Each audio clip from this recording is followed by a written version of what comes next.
Let's understand in details how the feature branch is created from this diagram. When a developer commits in user story 1, Copado creates the feature branch named feature/user story 1 that captures the initial commit and any further commits for this user story. This branch is created from the main or master branch. Now, if a developer 2 is working on user story 2 in dev2 environment, when developer commits in the user story 2, the same process happens. Copado creates a new feature branch from the main branch or the master branch and then merge the new changes by the developer 2. So in this case, these two feature branches are separate.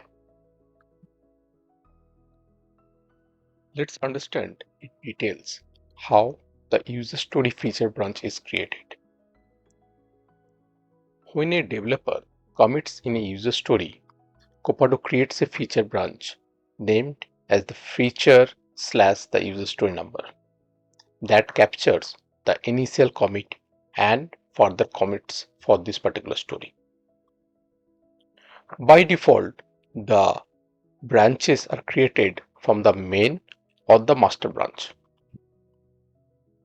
This is because production branch is considered the most stable environment.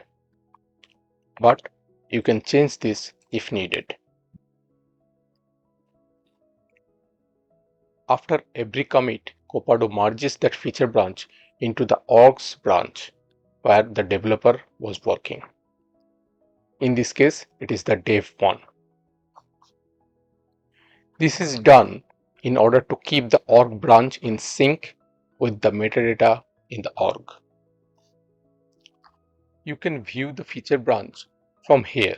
If you click on this, it will open the feature branch.